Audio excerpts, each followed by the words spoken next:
Coming up, unfortunately, rock and roll and tragedy go hand in hand. I mean, it was only a matter of time, but today's featured band was going down in flames. I mean, one of their album covers even predicted it. And so did one of their songs, for that matter. An eerily prophetic rocker that warned them there would be hell to pay. Honestly, no one worked harder than this band. But the problem was no one partied harder either. And it was nearly to the point of self-destruction. I mean, their trail of carnage included knockdown, drag-out brawls, punched-out teeth, furniture flying out fifth-story windows, the lead singer cutting the guitarist's hand the night before a gig. One time, the lead singer tried to throw someone out of a plane mid-flight. I mean, come on, that's pretty insane. Blacklisted from hotels and airlines alike, it all came to a tragic conclusion on October 20th, 1977. After this day, the band would never be the same again. Brace yourself. This one's as crazy as rock and roll gets. It's coming up next on Professor of Rock. Hey, music junkies, Professor of Rock, always here to celebrate the greatest artists and the greatest songs of all time, especially today. You know, if you remember playing Frogger on your Atari, you're going to dig this channel of deep musical nostalgia. Make sure to subscribe below right now. Click the big red button so you always know when our interviews and our latest videos come out. You can also check us out on Patreon. You can become an honorary producer to help us curate this music history. It's so important as we're losing legends all the time. So today, we're bringing you a Lynyrd Skynyrd double feature from their 1977 album, Street Survivors. Street Survivors is an unintentionally tragic album, closing out the 70s iteration of this band. Two songs we're going to cover, What's Your Name and That Smell. What's your name, little girl? Ooh, that smell. So back in 76, Time magazine ran an article about Lynyrd Skynyrd called The Rot Gut Life. The title was taken from a quote from Frontman Ronnie Van Zant and fully encapsulated the alcohol-soaked, knock him down, drag him out, beat him up lifestyle Lynyrd Skynyrd lived day in and day out. Said the article, and I quote, "No American rock group works harder or equals the decibel level of Lynyrd Skynyrd, a band of 7 Southerners who seldom see their homes outside of Jacksonville. Going into their 5th studio album, Street Survivors, those 7 Southerners included lead singer Ronnie Van Zant, guitarist Gary Rosington, Alan Collins, and Steve Gaines, bassist Leon Wilson, drummer Artemis Pyle, and keyboardist Billy Powell. But even with some new faces at this point in the band's career, they were no less rowdy. Truth is that while no other rockers worked harder than these guys, Lynyrd Skynyrd out-partied everybody as well. Skynyrd's fiery temperament was no stage act, though. By 1976, the band had racked up more than a dozen arrests on charges spanning from possession of illegal substances to assault. I mean, in 1975 alone, Ronnie Van Zant was arrested 5 times for alcohol-related offenses. That Time magazine piece I mentioned, it chronicled several of Skynyrd's less than legal exploits, including one episode when the guys destroyed half the exercise machines at a Nashville hotel. And another when Ronnie Van Zant threw an oak table out a 5th floor window in a British Inn. I mean, damages to hotel rooms and property would cost the band a fortune. Reparations were routinely made by the band's road manager, who paid an average of $1,000 a month to hotels for the band's destructive ways. And honestly, that doesn't sound like a lot, but when you consider inflation, that's about $6,000 today, which means that Lynyrd Skynyrd was paying more than $70,000 a year in just hotel damages. That's not including the wreckage that they got away with. But as you can imagine, the band's reputation soon began to precede them, and hotels in many cities refused to accommodate them. I think them and this band and Joe Walsh had some trouble getting into hotels. That reputation even extended to the friendly skies. Skynyrd got in trouble with airlines so often, they started getting blacklisted from commercial flights. A producer, Tom Dowd, who flew with them, he couldn't believe how out of control this band would get. I mean, their rowdy behavior often triggered the wrath of the flight crews who threatened to have the band arrested when they landed. I mean, one time, Ronnie Van Zant even tried to throw a crew member, a guy named John Butler, out of the plane in flight. I guess it was somewhere over Europe. I mean, I'm not sure how close he got. That's pretty messed up, though. But the guys never made a big deal out of it, actually. Ronnie Van Zant himself characterized all these exploits as just having a little fun and, letting off some of the pressures of touring, blowing off some steam. Said Van Zant, and I quote, "After a while, you turn dingy. Your mind and your body won't take it." All of it, of course, was fueled by excessive amounts of alcohol, one of the band's routine coping mechanisms. You know, a little scotch, a little whiskey, a little champagne, when the occasion called for it, which was a lot. Said Ronnie, "This is a rock gut life, but why worry?" Hotels and airlines weren't the only casualties, though. The band members themselves were also beating the hell out of each other. In the case of Billy Powell getting his teeth knocked out, perhaps the most infamous example is a drunken brawl in a German hotel room dubbed the bloodbath in Hamburg. So Lynyrd Skynyrd had arrived in the German city on October 14, 1975. The following night, they were set to begin their European tour. And everything was going just fine until they hit the hotel bar. Recounting what prompted the incident, Gary Rosington said, and I quote, "The only thing we thought about was the music, or somebody got too drunk, usually Ronnie. We drank beer and whiskey every single night, scotch or Jack Daniels and sometimes champagne. But the guy at the hotel bar, he gave us cold peppermint schnapps. We'd never seen that. We'd never even heard of schnapps. They had the glass all frozen. It tasted so good. So we were just knocking them back." So fully inebriated, the band returned to their hotel rooms. Probably not a good idea. They were supposedly arguing about how to pronounce schnapps.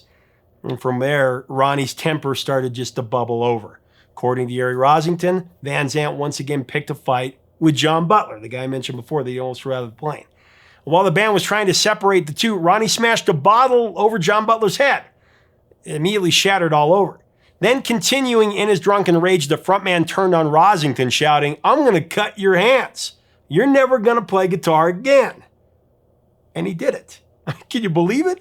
Gary's hands and wrists were spewing blood. But before the fight could escalate any further, drummer Artemis Pyle jumped into the fray and he started throwing Ronnie around. And finally, he was able to restrain him on the bed so Rosington could pull out of the room with his bloody hand. Accompanied by Alan Collins, the two musicians searched for the nearest emergency room. Neither of the men spoke a lick of German, but they did find one, and they were able to more or less explain to the doctors what had happened. Rosington, for his part, received 10 stitches in one hand and 11 in the other. And then Ronnie, for his part, broke his hand and received a bruised windpipe. When Gary returned to the hotel, Ronnie wasn't exactly remorseful. No apologies at all. Instead, he told Gary to catch the first flight home. But Rosington, he said, "Nah, I think I'll stick around." And I guess that was the end of it. That is until the next night when Gary played the show with his hands bandaged and just 2 fingers on the frets. To the band, the performance felt like a big flop, but the fans and the critics, they loved it. Yeah, Skynyrd was that good. They actually killed it. One reviewer said, "If that's what they think is bad, it's in reality quite good. I think I'd like to see him on a good night." Barring any more rounds of schnapps, of course. And beneath a magazine photo of the band, a caption read, "When a band starts slashing each other's wrists before gigs, you know they're confident." So leading up to their final Ronnie Van Zant album, stories like these continued to pile up from all over. It really seemed like Skynyrd was on a crash course, headed to their own destruction, unfortunately. So the fact that they were all still alive made the name of their 5th studio album, Street Survivors, a somewhat appropriate title. Street Survivors was recorded in 3 locations in 1977. There's Criteria Studios in Miami. There was Studio One in Doraville, Georgia, and Muscle Shoals Sound Studios in Muscle Shoals, Alabama. The album was released on October 17, 1977, and peaked at number 5 on the Billboard 200.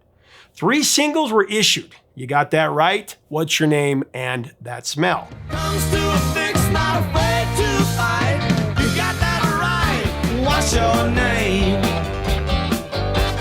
Shooting you straight. Can't you smell that smell? The last 2 are part of today's double feature. Really, some great stories behind these 2 classics. Little girl, won't you do the same? Ooh, that smell. The smell. So perhaps Ronnie Van Zant's most obvious attempt at a 3-minute hit, What's Your Name, is based on a true story. Yes, it originated with yet another drunken brawl while out on tour. Apparently, while the boys of Skynyrd were slamming them back at their hotel bar, one of the roadies got into a fight. And as a result, they were all kicked out of the bar. Not wanting the party to end, the group gathered in one of their rooms and kept the alcohol flowing by ordering some champagne. On Ronnie's arm and along for the ride, the frontman had himself a little queen, as he says. Well, the police said, "We can't drink in the bar, what a shame. Won't you come upstairs, girl, and have a drink of champagne?" Come upstairs, girl, and have a drink of champagne. Sex, drugs, and rock and roll, right? What happens next is pretty much, what the song's about. What's Your Name is about an all too familiar scenario that happens when you're a band on the road a lot of times. Married man plus alcohol plus a pretty girl kind of equals, you can finish the equation. Ronnie Van Zant, who had been married to his wife Judy Seymour since 1972, was sadly writing from experience on this song. According to Gary Rosington, both he and Ronnie wrote What's Your Name one night when they were in Miami with Steve Cropper and producer Tom Dowd. And although the song name checks Boise, Idaho in the opening line, the incident didn't actually take place in the Potato State. Reportedly, the first line was originally, "It's 8 o'clock and boys, it's time to go." However, Ronnie changed it when he heard that his brother Donnie was opening his first national tour with his Band 38 special in Boise. So he reworked the first line to do, "It's 8 o'clock in Boise, Idaho." Being an Idaho boy, I can certainly appreciate the reference. 8 o'clock in Boise, Idaho. What's Your Name was released as the lead single from Street Survivors. It reached number 13 on the Billboard Hot 100 and number 7 on the US Cashbox chart. Did one better in Canada, going to number 6. Since then, it's had a lot of media placements, shipping news, Hawaii Five-0, Young Sheldon, to name a few. It's also been covered by Sister Hazel and Kim Carnes. Little girl, what's your name? So the second half of our Street Survivor double feature is the single That Smell. That was co-written by Ronnie Van Zant and Alan Collins. Surround you. There have been a lot of urban legends about this one, including a story that it was about a roadie who had a problem with flatulence and always smelled. But actually, in reality, the smell in That Smell is a reference to the stench of death. The song was basically calling out the band's living on the edge behavior, warning that if they didn't get things under control soon, there would be hell to pay. Too much smoke. Look what's going on inside you. Now, Ronnie, he'd been wanting to get some things off his chest, in particular what he thought about Gary Rosington's very avoidable brushes with death. The song was inspired in part by a near-fatal catastrophe over Labor Day weekend in 1976. This is when Gary crashed his Ford Torino into an oak tree in Jacksonville. Booze and cocaine were unfortunately both in play at that time. The wreck nearly killed him. Hence the song's jarring true-to-life opening lines, "Whiskey bottles and brand new cars, oak tree, you're in my way." And brand new cars. Oak tree, you're in my way. Said Ronnie about it, "I wrote that song when Gary had his car accident. It was his last year, and Alan and Billy also were in car accidents all in the space of 6 months. So I had this creepy feeling that things were going against us, so I thought I'd write a morbid song." With the sad benefit of hindsight, That Smell proved to be acutely prophetic for the band, meaning that death was stalking them all. The lyrics warned that tomorrow might not be here for you, and that the smell of death surrounds you. The smell of death surrounds you. In the end, it's a pretty creepy song. It's almost like an omen, really sad omen. The idea of that smell's impending doom was then fleshed out on Street Survivor's album cover, actually. Tragically turned out to be more literal than metaphorical. Skynyrd explained to designer George Osaki that they wanted to appear as if they were the lone group of survivors of some, apocalyptic doom. Osaki hired photographer David Alexander, who posed the band on the back lot of an MCA Universal Studios space. All around them, Alexander detonated flames from gasoline-filled troughs. The idea was supposed to capture Lynyrd Skynyrd coming into town and setting it ablaze. However, it straight up looked like the band was being consumed by flames. Oh man, very strange coincidence. Unfortunately, That Smell, it was a commercial disappointment, failing to chart on the Billboard Hot 100 at all. But there were reasons for that. I'll get into that in a minute. But even so, That Smell has had a fair bit of success in the pop culture arena, appearing in movies and TV shows like Miami Vice, Joe Dirt, Wild Hogs, True Blood, and Entourage, to name a few. It's also been covered by Three Doors Down and the African Wigs.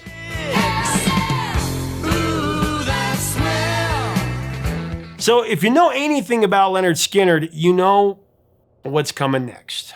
3 days after the release of Street Survivors on October 20th, 1977, the band and their entourage took a fateful flight from Greenville, South Carolina to Baton Rouge, Louisiana.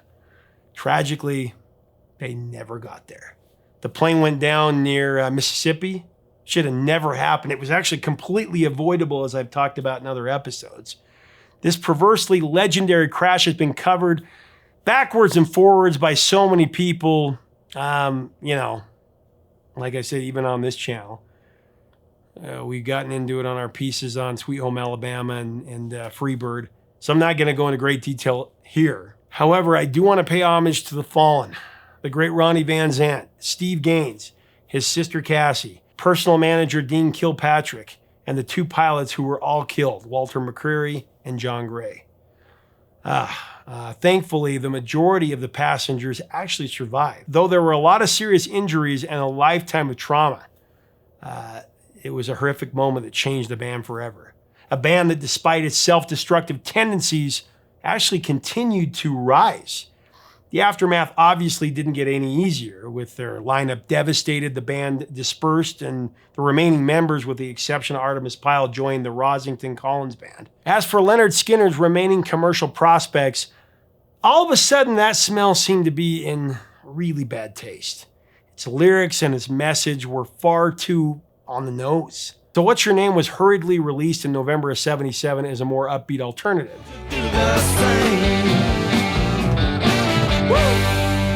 And out of deference to the Gaines and Van Zant families, MCA had George Osaki redesign the album's End of Days cover. They removed the flames that appeared to be consuming the band. Now, hundreds of thousands of these Flame albums were then recalled in the US. A decade later, in 1987, the name Lynyrd Skynyrd was revived for a reunion tour featuring Rosington, Powell, Pyle, Wilkeson, and King, with Ronnie's brother Johnny Van Zant on vocals and the addition of guitarist Randall Hall.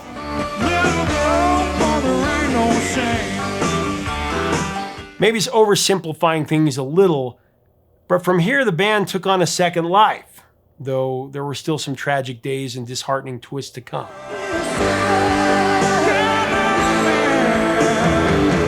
That's a story for another day, though.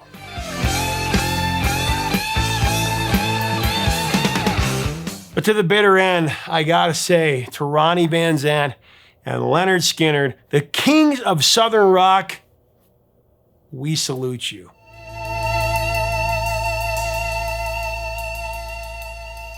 Thanks so much for watching. Leave us a comment about Lynyrd Skynyrd and Street Survivors and these songs. What are your memories of the album, the songs, and this band? Tragic but crazy rock and roll stories, one of the many of Lynyrd Skynyrd. Man, these guys were amazing. Let's have a great discussion below. If you like our content, we invite you to subscribe. We would love to have you as part of our community here. Until next time, 3 chords.